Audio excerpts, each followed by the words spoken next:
It was the first public debate between the two frontrunners in Brazil's presidential election. 6 candidates were on the stage, but all eyes were on incumbent right-wing President Jair Bolsonaro and left-wing former leader Luiz Inacio Lula da Silva.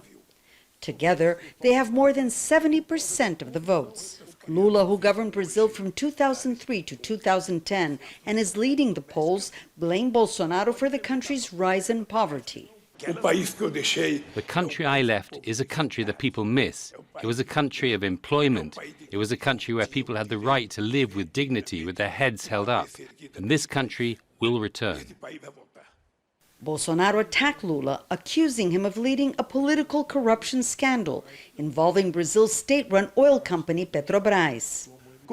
There was corruption. President Lula, you want to come back? What for? To keep doing the same thing at Petrobras? Lula spent 19 months in prison before bribery convictions against him were annulled, putting him back on Brazil's political scene.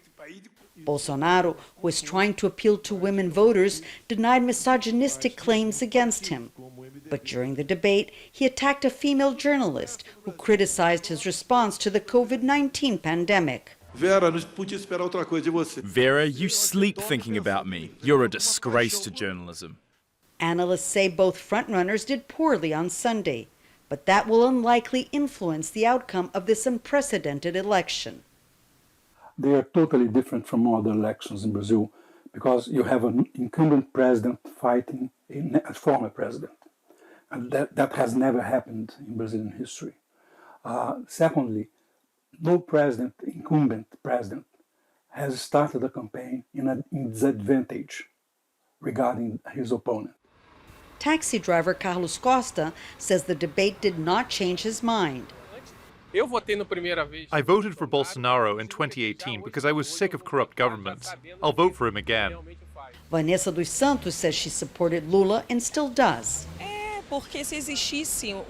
I would prefer a third opinion between Lula and Bolsonaro, but since we have none, I'll vote for Lula, because I know his government has favored the poor, and we are now struggling to put food on the table.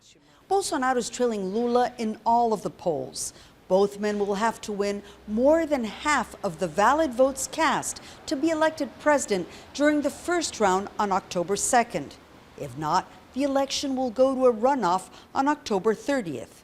Yanakiew, Al Jazeera, Rio de Janeiro.